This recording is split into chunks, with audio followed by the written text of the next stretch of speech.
Assalamu alaikum wa rahmatullahi wa barakatuhu, and welcome to another episode of This Stays Between Us, where I, Zarin, your host, today I've decided I'm gonna tell you all about my favorite books and how they've shaped me as a writer and how I've grown as a result. If you know me, you know that I love to read.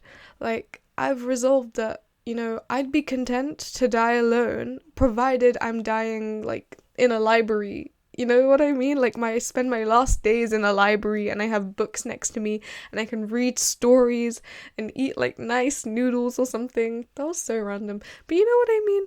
I love to read and I love to write. I feel like writing is almost synonymous to breathing for me. It's that the air just pumping out of me. It's so beautiful. It's such a beautiful experience. And books have shaped me so much in my journey. So if you've seen on my Instagram, I posted about a book called Mongrel by Hanako Footman. And Mongrel is an amazing book. Where do I begin? This book has broken me on too many levels. Just now, I was lying in bed, reading it, rereading all the beautiful lines. And this time I tried to read it out loud to see if the words would hit differently. They did. The words, hit me in the chest. And I was like, oh, I want to write like this too, Hanako Footman, you've set the standard high, baby girl. You've just made it so high. I'm like, I gotta write like you. I just gotta get there. What I really like about her book, so let's go from the beginning. Her book is about 3 generations of Japanese women. So there's one girl called Miko who's grieving her dead mother. There's another girl called Yuki who comes to London from Japan. She leaves her family behind and she wants to study the violin and become a concert violinist and, travel all over the world. And then she falls in love with her teacher. Oh my gosh, that was my alarm. Oh! Okay, that was my alarm. That alarm was not meant to have happened. I'll edit that out, I promise. I don't want to scare you mid-recording. But yeah, Yuki has come all the way from London. No, from Japan to London. Okay, all the way from Japan to London to study music. And she falls in love with her older teacher. She falls in love with her music teacher, who is a foreigner in the sense that he's not Japanese. He is a London man. She falls in love with him and everything changes. And there's Haruka. And Haruka is this young Japanese girl whose mother has died and has kept so many secrets from her, and she doesn't know what's true and what isn't until one of the secrets comes to light. So you have 3 generations of Japanese women who have all experienced different things and all have a feminine yearning for a mother figure or for a dream or for love. And how do these 3 stories collide? Well, you have to read it and you'll find out. But it's so beautiful. I absolutely love this book. The writing is so delicious. Let me give you an example. When Miko is growing up, and Miko's the girl whose mother is dead, there's this scene where Miko describes, walking to school with her mother, and her mother buys her a gingerbread man, and she breaks off an arm from the gingerbread man and gives it to her mum, and the gingerbread arm's crumbling in her hands, and it has lilac buttons down the middle and icing on it. And I'm like, this description is so beautiful. It's so delicate and reminiscent of childhood and of sweetness and of the sweetness of walking with your mom to school. Because I know when I would walk to school with my mom, because she was you're not allowed sugary stuff, she just wanted to protect my teeth. Okay, at first I thought she was being evil and depriving me of sweets, but no, she was trying to protect my teeth. My mom would if I didn't finish my breakfast, she'd make me carry the toast with me and I'd walk to school eating toast. But I was also a bit of a naughty girl. When my mum was looking the other way, I would drop the toast on the floor and pretend that, I finished it. I didn't. I dropped it on the floor and walked away. I did weird things like that as a kid. I also remember, as a kid, my parents forced me to eat fruit. I say that as if that's a bad thing, but in my childhood eyes, I thought, this is so evil. Why are you forcing me to eat fruit? Especially bananas. I hated bananas because they were so slimy. And I also hated pears because they were slimy as well. And so, okay, I did the most dumb thing ever. When my parents were like in the kitchen, thinking that I was busy eating my fruit in the living room, I would open up the cracks of the sofa and I would stuff the fruit underneath, like in the pillowy area underneath the sofa. And then my parents, when it came to like sitting on the sofa, they'd notice something like mushy and squishy and they're like, what? And then they'd realize that I'd stuffed the fruit underneath. And I'd get in so much trouble. Oh my days. I was in so much trouble for it. Now that I'm older, I actually realize, I shouldn't have wasted fruit like that, because like fruit's not a bad thing. But as a child, I thought fruit was very boring and it's evil for me to have to eat fruit. I just realized I had such a weird perspective on things as a kid. Do you have those moments too? Let me know. But yeah, that was a bit of a weird fruit tangent. That's the word. I was looking for tangent. Yeah, that was a weird tangent into fruit. But yeah, that's one thing that I really like about the book, Mongrel by Hanako Footman. I also love how it features a bit of a self-love journey for Miko, because Miko is half Japanese and half white. So she gets bullied in school, she gets teased by her friends, and there's this one friend who she really looks up to, but that friend doesn't stick up for her, like when she's getting bullied. Like there's a scene where Miko's friend is Fran, right? And Fran's like, Miko really looks up to her. Miko gives her friendship bracelets. Miko spends her weekends with her. They have their little pajama parties. They watch movies together. They swim together, that kind of stuff. But there's a specific scene where Fran joins Miko's school and Miko is, she feels a bit left out because Fran's hanging out with the popular girls. And then Fran sits with her for a bit. And then one of the popular girls comes over and says to Miko something really racist. And Fran says nothing. Like, Fran doesn't stick up for her. And I'm just there like, girl, you don't deserve Miko. Miko's so sweet to you. You don't deserve her. Just get out. I hate you.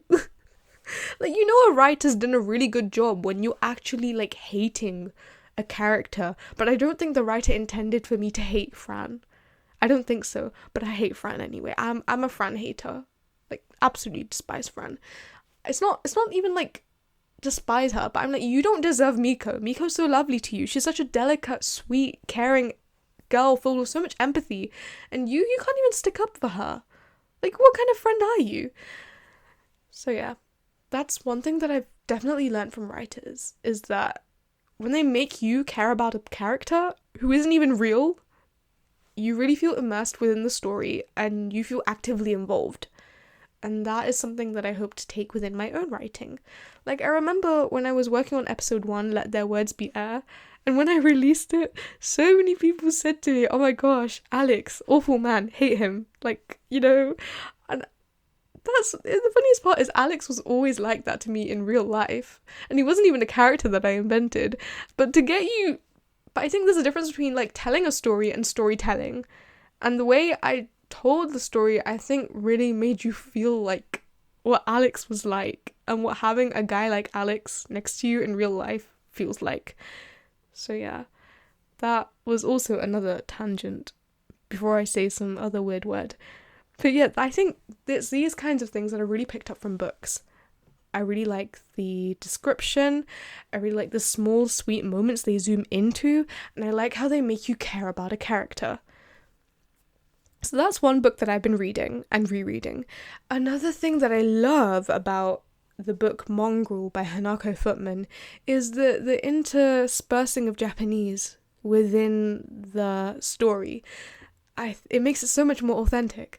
It's so beautiful, and I just like I always read the Japanese words, and then it's like written in English, and it's also written in like the Japanese alphabet as well. And it's so beautiful. It's so beautiful to read. And there's this one scene where where it's from Yuki's perspective. Yuki being the girl who came from Japan to London to study the violin and fell in love with her teacher. Yuki means snow in Japanese, and so there's a scene where the snow is melting and the writer writes Yuki melts, and Yuki means snow and the snow is melting, and I thought that was so poetic and so beautiful too. Absolutely love it. There's also the description of motherhood and the significance of a Japanese mom, in the sense that there's that description of the mom cooking rice, the mom rolling sushi together, the mom, harvesting the rice grains and bathing her child and buying sweets for her child, like strawberry milk and, warm pastries dipped in tea. Like, the description took me somewhere else entirely. I was so absorbed by this book. I felt in love. I felt like I was in Japan myself. I'm like, I think there's a quote. I don't remember the name of the quote, but it's something along the lines of, you can travel to 1,000 places by reading 1,000 books without actually leaving your seat. Yeah, that's exactly what I kind of did by reading that book. I was not only transported to London from the eyes of someone who's grown up in Japan, but I was also transported to Japan from the eyes of someone who's grown up in Japan, and the beauty of the land. The beauty of the land, the culture, the food, the heritage, the family. Like, all of that I was, transported to, and I loved it. I absolutely loved it. Another beautiful thing about that book is that since Miko is yearning for her dead mother, before her mother died, Miko's mom gave her a book of fairy tales, and she reads these fairy tales, and we get to read those fairy tales too as the reader, because they're interspersed as separate chapters. And these fairy tales are so rich, so poetic, and they're almost didactic. And I believe didactic is a word that means they teach you something, if I remember correctly from English lessons in school. So didactic in the sense that there was one story in Mongrel about a pomegranate, and it's a princess who has a special pomegranate in her house, and if she gives the pomegranate to the wrong person, her entire garden will disappear, turn into like mush, and she will disintegrate and wither and become old and ugly as well if she gives the pomegranate to the wrong person. And that was actually a metaphor for how, if you give your love and the love inside you, if you give your heart, let's say the pomegranate was literally a metaphor for the heart. If you give your heart to another person who is not good for you, you won't glow the way you used to. Your light will simmer and dim, and it won't be as strong. Your foundations will be shaky. Your garden will wilt. That was such a beautiful way of the writer expressing that to me through the metaphor of a princess and a pomegranate tree. I really loved it. I could go on about this one book, and I kind of have. But let me tell you about some of the other books that I'm reading at the moment. So, a couple of days ago, there was this book that came through the post, and it's called The First Jasmines by Saima Begum. And The First Jasmines is a book that is one of its kind. Like, it is so original in the sense that it is a fiction book told from the perspective of two Bengali women who get kidnapped by Pakistani soldiers during the Bengali Liberation War in 1971. And as a Bengali woman, for me to read books that talk about the history of my country and talk about it from the perspective of women and what they went through, I feel like my eyes have been opened to a side of history that I've never met before. And it's through the beautiful medium of fiction as well, in which I can sit myself in a character's shoes, see the world unfold around them, and be immersed within the scene as if I'm in a movie, as if I am living in that time. That is so precious. And my mom said that I've got exams coming up, so I can't read it yet, which is sad because I really want to read it. So, like, every now and then, in between revision sessions, I flick through the book and I read a couple of pages and I reread a couple of pages, because there's something about Saima Begum's writing style. You read the first page, you're left wanting to read that first page again, because so much beauty happened. So much beauty. It trembled like an earthquake inside me. I have to capture it again with my eyes. I have to capture it again and taste each word, each sentence. I have to taste it. I have to really absorb it. There's flavour in the way Saima Begum writes. And I'm in love with it. Like, I literally have her book sitting on my desk. It's on the top of the pile. And beneath it is Mongrel by Hanako Footman, and on top is the First Jasmines by Saima Begum, and I'm always looking at that cover and I get this like quickening in my heart, like this thudding of my heartbeat, that excitement. I'm like, oh, it's there, it's on my desk, I can read it soon, yay! It's like that. It's like, you know that feeling where you have a crush on someone and they walk into a room and you know that next lesson you'll be sitting next to them. That feeling? But that's what I have with regards to this book, which is sitting on my desk. It is kind of crazy, but it's kind of true too. Like, the first chapter that I read of the First Jasmines talks about the perspective of this woman called Lucky. Lucky is married and she's living in Bangladesh with her mother-in-law, but her husband is in the UK.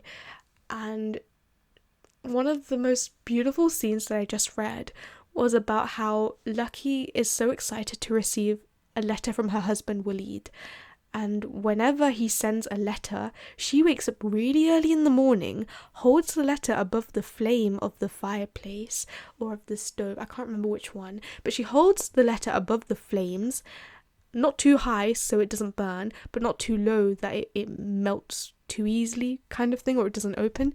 And then she reads the letter, and there's always a letter that her husband has written for her, just for her, right at the back.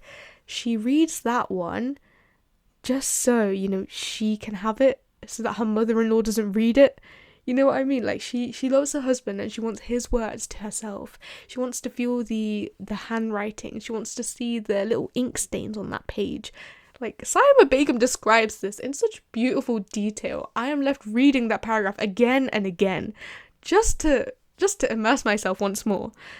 Yeah, and then she holds the she seals the letter back together again and leaves it as if, you know, it had never been opened at all. So her mother-in-law thinks, oh no, you know, nothing's been opened.